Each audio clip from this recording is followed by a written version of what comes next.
বিসমিল্লাহির রহমানির রহিম। প্রিয় দেশবাসী, আসসালামু আলাইকুম। দেশের 18 কোটি মানুষের গণতান্ত্রিক অধিকার, 12 কোটি ভোটারের ভোটের অধিকার প্রতিষ্ঠার জন্য মাফিয়া চক্রের বিরুদ্ধে ঐক্যবদ্ধ আন্দোলন করছে বাংলাদেশের পক্ষের শক্তি, গণতন্ত্রের পক্ষের শক্তি, দেশপ্রেমিক জাতীয়তাবাদী শক্তি। আন্দোলনকে বাধাগ্রস্ত করতে মাফিয়া সরকার নির্যাতন, নিপীড়ন, হামলা মামলায় জড়িয়ে বিরোধী দল ও বিরোধী মতের নেতাকর্মীদের দমিয়ে রাখার চেষ্টা অব্যাহত রেখেছে। তবে হামলা মামলা করে আন্দোলনকে দমিয়ে রাখা যায় না। সাম্প্রতিক বাংলাদেশ তার সবচেয়ে বড় প্রমাণ। আমি প্রথমেই বাংলাদেশের গণতান্ত্রিকামী সাহসী সংগ্রামী জনগণকে জানাই অভিনন্দন। আপনাদের সাহসী আন্দোলনে মাফিয়া চক্রের বুকে কাঁপন ধরেছে। ইতিমধ্যেই তারা ভারসাম্য হারিয়ে আবোল তাবোল বকতে শুরু করেছে। প্রিয় দেশবাসী, আমি বিশ্বাস করি এবং বারবার বলি, দেশের গণতান্ত্রিকামী জনগণই আমার রাজনৈতিক আশ্রয়। সুতরাং জনগণের যেমন জানার অধিকার আছে, একজন নাগরিক, একজন রাজনৈতিক কর্মী হিসাবে আমারও জানার অধিকার আছে। সে কারণেই আজ আমি আপনাদের সামনে কিছু গুরুত্বপূর্ণ বিষয়, বিশেষ করে 2004 সালের 21শে আগস্টের নৃশংস ঘটনা প্রসঙ্গে কয়েকটি কথা বলতে চাই, কিছু জিজ্ঞাসা তুলে ধরতে চাই। 21শে আগস্টের নির্মম ঘটনাটি ঘিরে কিছু প্রশ্ন জনগণের আদালতে উপস্থাপন করতে চাই। আপনারা লক্ষ্য করবেন, 21শে আগস্ট সম্পর্কে আলোচনা উঠলেই জজ মিয়া নামে এক ব্যক্তির গ্রেফতার প্রসঙ্গটিকে সামনে এনে পুরো বিষয়টিকে ভিন্ন খাতে প্রবাহিত করার অপচেষ্টা চালানো হয়। অথচ সকল তদন্তেই 21শে আগস্টের মুখ্য চরিত্র গোপালগঞ্জের টুঙ্গিপাড়ার মুফতি হান্নান। বিএনপি সরকারের আমলেই 2005 সালের 1 অক্টোবর মুফতি হান্নানকে গ্রেফতার করা হয়। এর আগে 2005 সালের 9 জুন গ্রেফতার হয় জজ মিয়া নামে এক ব্যক্তি। গ্রেফতার হওয়ার সপ্তাহ দুয়েক পর 25শে জুন জজ মিয়া 21শে আগস্ট মামলায় নিজেকে জড়িয়ে আদালতে স্বীকারোক্তিমূলক জবানবন্দি দেয়। জজ মিয়ার স্বীকারোক্তিমূলক জবানবন্দিতে মুফতি হান্নানের নাম ছিল না। আপনাদের অনেকেরই হয়তো মনে আছে, চাঞ্চল্যকর মামলাগুলো তদারকি করার জন্য বিএনপি সরকারের সময় স্বরাষ্ট্র মন্ত্রণালয়ের অধীনে একটি জাতীয় মনিটরিং সেল করা হয়েছিল। জজ মিয়ার জবানবন্দির আলোকে মামলা এগিয়ে নেওয়ার জন্য তদন্তকারী পুলিশ কর্মকর্তারা 2 দফায় জাতীয় মনিটরিং সেলের কাছে নির্দেশনা চেয়েছিল। কিন্তু 21শে আগস্ট মামলার তদন্ত চলাকালে তৎকালীন বিএনপি সরকার শুধু জজ মিয়ার জবানবন্দির উপরে তদন্ত সীমাবদ্ধ রাখেনি, বরং জাতীয় মনিটরিং সেলের পক্ষ থেকে আরও গভীরভাবে তদন্ত এগিয়ে নেওয়ার জন্য পুলিশের তদন্তকারী কর্মকর্তাদেরকে নির্দেশনা দেওয়া হয়। এরই জের ধরে জজ মিয়া গ্রেফতারের পর 3 মাসের মাথায় মুফতি হান্নানের গ্রেফতারে প্রমাণিত হয় বিএনপি সরকারের তদন্ত সঠিকভাবেই এগোচ্ছিল। জজ মিয়াকে ব্যবহার করে 21শে আগস্ট মামলা ভিন্ন খাতে প্রবাহিত করতে চাইলে বিএনপি সরকারের সময় মুফতি হান্নানকে গ্রেফতারের প্রয়োজন ছিল না। জজ মিয়াকে ব্যবহার করে মামলা ভিন্ন খাতে প্রবাহিত করতে চাইলে বিএনপি সরকারের আমলেই পুলিশ জজ মিয়াকে অভিযুক্ত করে চার্জশিট দিতে পারত। 21শে আগস্ট আওয়ামী লীগের সমাবেশে হামলা মামলাটিকে জাতীয় স্বার্থেই বিএনপি সরকার সর্বোচ্চ গুরুত্ব দিয়েছিল। তদন্ত পুরোপুরি শেষ না হওয়ায় তাড়াহুড়ো করে বিএনপি সরকারের আমলে 21শে আগস্ট হামলা মামলার কোনো চার্জশিটই দাখিল করা হয়নি। যেখানে জজ মিয়াকে অভিযুক্ত করে কোনো চার্জশিটই দাখিল করা হয়নি, যেখানে মামলার 1 নম্বর অভিযুক্ত মুফতি হান্নানকে বিএনপি সরকারই গ্রেফতার করেছে, সেখানে জজ মিয়াকে ইস্যু বানিয়ে 21শে আগস্ট মামলার তদন্ত সম্পর্কে বিএনপির বিরুদ্ধে জনগণকে বিভ্রান্ত করার পেছনে আওয়ামী লীগের অবশ্যই ভিন্ন কারণ রয়েছে। সুতরাং 21শে আগস্টের ভয়ঙ্কর হামলার নেপথ্যের কারণ বের করতে হলে জজ মিয়া থেকে বেরিয়ে এসে আরও অনেক প্রশ্নের জবাব খুঁজে পেতে হবে। প্রিয় দেশবাসী, 21শে আগস্ট সমাবেশ এবং এর আগে পরের কিছু বিষয় সম্পর্কে আমি আজ কয়েকটি প্রশ্ন তুলে ধরতে চাই। আপনাদের অনেকেরই জানা আছে 2004 সালের 21শে আগস্ট আওয়ামী লীগের সমাবেশ রাজধানীর মুক্তাঙ্গনে হওয়ার কথা ছিল। সমাবেশের জন্য ঢাকা মহানগর আওয়ামী লীগ লিখিতভাবে ঢাকা সিটি কর্পোরেশন থেকে মুক্তাঙ্গন বরাদ্দ নেয়। মুক্তাঙ্গন বরাদ্দ পাওয়ার পর তৎকালীন ঢাকা মহানগর আওয়ামী লীগের উপদপ্তর সম্পাদক শহীদুল ইসলাম মিলন 2004 সালের 17 আগস্ট লিখিতভাবে ঢাকা মহানগর পুলিশকে জানায়। ঢাকা মহানগর পুলিশ যথারীতি আওয়ামী লীগকে 19শে আগস্ট লিখিতভাবে মুক্তাঙ্গনে সমাবেশের সম্মতিপত্র দিয়ে দেয়। 2004 সালের 21শে আগস্ট প্রায় সকল জাতীয় পত্রিকায় আজ মুক্তাঙ্গনে আওয়ামী লীগের সমাবেশ শিরোনামে সংবাদও প্রকাশিত হয়। 21শে আগস্ট নির্ধারিত সমাবেশের দিন বেলা 12টার মধ্যেই পুলিশ প্রশাসন মুক্তাঙ্গন এবং এর আশেপাশের এলাকায় প্রয়োজনীয় নিরাপত্তা ব্যবস্থা গ্রহণ করে। আইনশৃঙ্খলা বাহিনীর সদস্যরা মুক্তাঙ্গনের দায়িত্ব পালনের জন্য আসার সময় নিয়ম অনুযায়ী মতিঝিল থানায় জিডি করে। তবে পুলিশ কর্মকর্তা ও সদস্যরা মুক্তাঙ্গনে আসার কিছু সময় পর জানতে পারেন সমাবেশের স্থান কাউকে না জানিয়েই হঠাৎ করেই মুক্তাঙ্গন থেকে গুলিস্তানে আওয়ামী লীগের দলীয় কার্যালয়ের সামনে স্থানান্তর করা হয়েছে। পরিবর্তিত পরিস্থিতিতে আইনশৃঙ্খলা বাহিনী থানায় ফিরে গিয়ে ভেন্যু স্থানান্তরের বিষয় বেলা 1:30টার দিকে মতিঝিল থানায় জিডি করে। প্রশ্ন হল, যেই সমাবেশের প্রধান অতিথি সেই সময়কার বিরোধী দলীয় নেতা শেখ হাসিনা, সেই সমাবেশের ভেন্যু কার সিদ্ধান্তে পরিবর্তন করা হয়েছে, কে পরিবর্তন করেছে? তর্কের খাতিরে যদি ধরে নেওয়া হয় 21শে আগস্ট শেখ হাসিনার সমাবেশে হামলার আশঙ্কায় মুক্তাঙ্গনের পরিবর্তে সমাবেশের স্থান তাৎক্ষণিকভাবে পরিবর্তন করে বঙ্গবন্ধু এভিনিউ এলাকায় স্থানান্তর করা হয়েছিল, তাহলে সেই ভেন্যু পরিবর্তনের তথ্য কি আইনশৃঙ্খলা বাহিনীকে জানানো হয়েছিল? গণতন্ত্রকামী প্রিয় জনগণ, এবার আসুন আরও কয়েকটি তথ্য আলোচনা করা যাক। 21শে আগস্ট শেখ হাসিনার সমাবেশে হামলার ঘটনা দেশের রাজনৈতিক ইতিহাসে অবশ্যই অত্যন্ত ভয়ঙ্কর এবং নৃশংস একটি ঘটনা। এমন একটি ভয়ঙ্কর হামলার ঘটনা সাধারণত পূর্ব পরিকল্পনা ও নিখুঁত নিশানা নির্ধারণ ছাড়া হতে পারে না।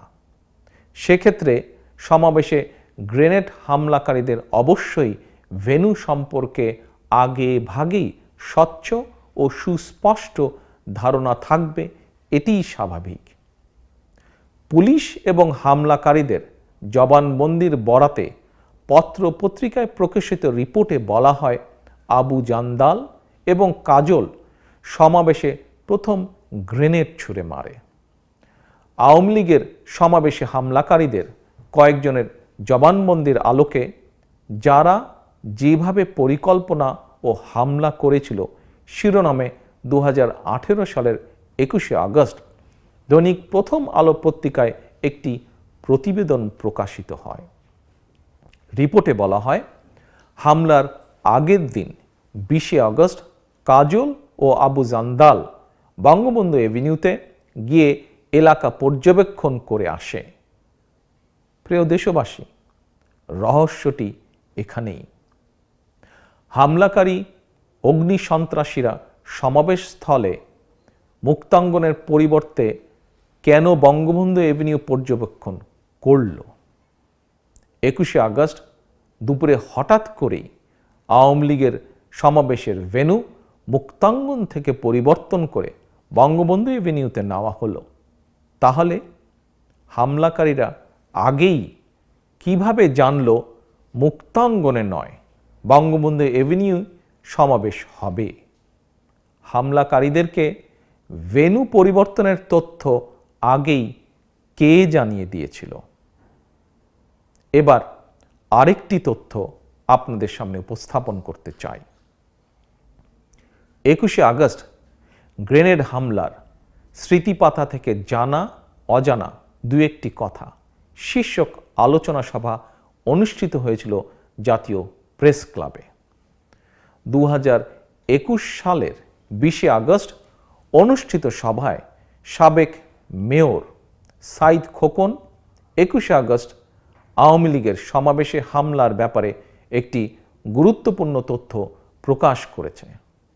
সভায় সাইদ খোকন অন রেকর্ড বলেছে, 2004 সালের 21শে আগস্ট শেখ হাসিনার সমাবেশে হামলার কথা তারা 2 দিন আগেই জানতে পেরেছিল। জানার সঙ্গে সঙ্গেই পিতা মোহাম্মদ হানিফের নির্দেশে সাইদ খোকন নিজে সুধা সদনে গিয়ে শেখ হাসিনাকে 2 দিন আগেই হামলার আশঙ্কার তথ্যটি পৌঁছে দিয়েছিল।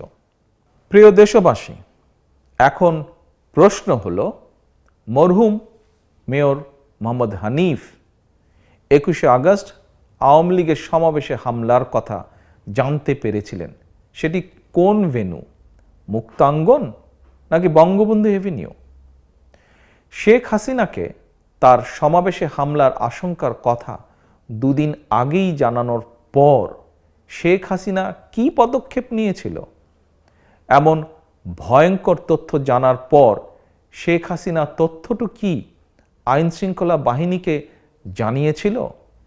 শেখ হাসিনা মরহুম মেয়র মোহাম্মদ হানিফ কিংবা মেয়র সাইদ খোকন অথবা আওয়ামী লীগের পক্ষ থেকে কেউ কি আওয়ামী লীগের সমাবেশে হামলার আশঙ্কার তথ্যটি জানিয়ে থানায় কি জিডি করেছিল কেউ? এমন একটি চাঞ্চল্যকর তথ্য সম্পর্কে সিআইডির তদন্তকারী কর্মকর্তারা সাবেক মেয়র সাইদ খোকনকে কি জিজ্ঞাসা করেছিল? প্রিয় দেশবাসী, 21শে আগস্টের ঘটনার নেপথ্য কারণ জানতে হলে এইসব প্রশ্নের জবাব জানা প্রয়োজন। হীনদলীয় স্বার্থের চেয়ে দেশের স্বার্থ বড় করে না দেখলে কখনোই এসব প্রশ্নের জবাব মিলবে না। আপনারা দেখেছেন, সরকার সাংবাদিক দম্পতি সাগররুনি হত্যা মামলার পর 1 যুগ পেরিয়ে গেল, বর্তমান মাফিয়া সরকার একটি তদন্ত প্রতিবেদন পর্যন্ত আদালতে দাখিল করতে সক্ষম হয়নি এখনো। 8 বছরের বেশি সময় পার হয়ে গেলেও আদালতে বাংলাদেশ ব্যাংকের রিজার্ভ ফান্ড ডাকাতি মামলার তদন্ত প্রতিবেদন দাখিল করতে পারেনি কিংবা করেনি। অথচ 21শে আগস্টের মতন ভয়াবহ হামলা মামলার প্রধান আসামি মুফতি হান্নানকে গ্রেফতারের মধ্য দিয়ে মাত্র বছর দুয়েকের মধ্যেই তৎকালীন বিএনপি সরকার ঘটনার রহস্য উদ্ঘাটনের দৌড়গোড়ায় পৌঁছে গিয়েছিল প্রায়। প্রিয় দেশবাসী, মেয়াদ শেষে বিএনপি সরকারের পদত্যাগের পর ষড়যন্ত্রের পথ ধরে ক্ষমতা দখল করে কথিত 111 সরকার। বিএনপি সরকার জজ মিয়ার জবানবন্দি আমলে না নিয়ে 21শে আগস্ট হামলা মামলার সঠিক তদন্তকে অব্যাহত রেখেছিল। একইভাবে বিএনপি পরবর্তী সরকারও জজ মিয়ার জবানবন্দি আমলে নেয়নি। সুতরাং জজ মিয়াকে বাদ দিয়ে মুফতি হান্নানকে 1 নম্বর আসামি করে 2008 সালের 9 জুন প্রথমবারের মতন আদালতে 21শে আগস্ট হামলা মামলার চার্জশিট দাখিল করা হয়। এতে মোট 22 জনকে অভিযুক্ত করা হয়। ওই চার্জশিটের উপরে ভিত্তি করে 21শে আগস্ট হামলা মামলার বিচার কার্যক্রম শুরু হয়। বিচার শুরুর পর কমপক্ষে 61 জনের সাক্ষ্য গ্রহণ করা হয়। এ পর্যায়ে কথিত 111 সরকারের বিদায়ের পর 2009 সালে রাষ্ট্রীয় ক্ষমতা দখল করে আওয়ামী লীগ। ক্ষমতার অপব্যবহার করে তারা মাঝপথেই আদালতে 21শে আগস্ট হামলা মামলার চলমান বিচার কার্যক্রম বন্ধ করে দেয়। 21শে আগস্ট হামলা মামলার অভিযোগপত্র নিজেদের ইচ্ছে মতন বানাতে কিশোরগঞ্জের স্থানীয় আওয়ামী লীগ নেতা আব্দুল কাহার আকন্দকে পুলিশে ফিরিয়ে এনে তাকে 21শে আগস্ট মামলার অধিকতর তদন্তের দায়িত্ব দেওয়া হয়। প্রিয় দেশবাসী, আপনাদের অনেকেরই জানা আছে চাকুরি থেকে অবসরে গিয়ে আব্দুল কাহার আকন্দ আওয়ামী লীগের দলীয় কার্যক্রমে সক্রিয় হয়েছিল। 2001 এবং 2008 সালের সংসদ নির্বাচনে আওয়ামী লীগের মনোনয়নও চেয়েছিল। আওয়ামী লীগ তাকে এমপি না বানালেও ক্ষমতায় এসে পুলিশের এসপি বানিয়েছে। এসপি পদ পেয়ে আব্দুল কাহার আকন্দ 21শে আগস্ট মামলাকে রাজনৈতিক প্রতিপক্ষের বিরুদ্ধে অস্ত্র হিসাবে ব্যবহার করতে শুরু করে। 2011 সালের 3রা জুলাই আদালতে পুনরায় 21শে আগস্ট মামলার সম্পূরক চার্জশিট দাখিল করে। সেখানে 22 জনের পরিবর্তে এসপি আকন্দ চার্জশিটে 52 জনের নামে অভিযোগ আনে। 52 জনের নামের তালিকায় এসপি আকন্দ 2011 সালে আমার নামও জড়িয়ে দেয়। বিএনপি পরবর্তী 111 সরকারের সময় প্রথমবারের মতন দায়ের করা 21শে আগস্ট হামলা মামলার চার্জশিটে আমার নাম জড়ানো হয়নি। এমনকি মামলার বিচার কার্যক্রম শুরু হওয়ার পর 61 জনের সাক্ষ্য গ্রহণ করা হয়েছিল।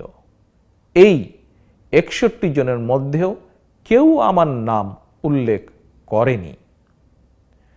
21শে আগস্টের ঘটনার সঙ্গে আমাকে জড়িয়ে কেউ কোনো অভিযোগও তোলেনি। অথচ অধিকতর তদন্তের নামে এসপি আকন্দ রাজনৈতিক উদ্দেশ্য প্রণোদিতভাবে আমার নাম জড়িয়ে দিয়েছে। এমনকি শেষ পর্যন্ত এসপি আকন্দের সাজনের গল্প অনুসারে বিচারের নামে প্রহসন নাটক মঞ্চস্থ হয়েছে। 21শে আগস্ট হামলা মামলার কোনোভাবেই আমাকে জড়ানোর কোনো তথ্য প্রমাণ না পেয়ে শুধুমাত্র এই মামলায় এসপি আকন্দ মুফতি হান্নানকে 410 দিনের রিমান্ডে নেয়।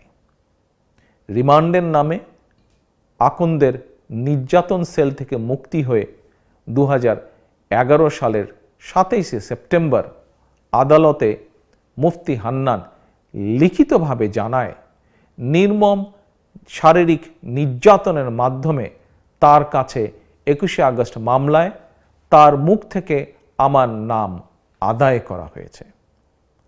এটি বলার অপেক্ষা রাখে না, শুধুমাত্র 21শে আগস্ট মামলায় আমার নামটি যে কোনোভাবে জড়ানোর জন্যই এমপি না বানিয়েই ফ্যাসিস্ট হাসিনা তার বিশ্বস্ত কর্মী আব্দুল কাহার আকন্দকে এসপি বানিয়েছে।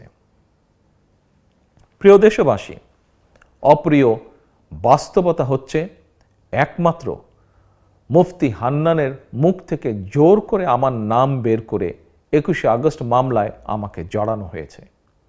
এটি অবশ্যই তদন্তের নামে অনাচার, আর সেই তদন্ত অনুসারে যা হয়েছে সেটি বিচারের নামে অবিচার।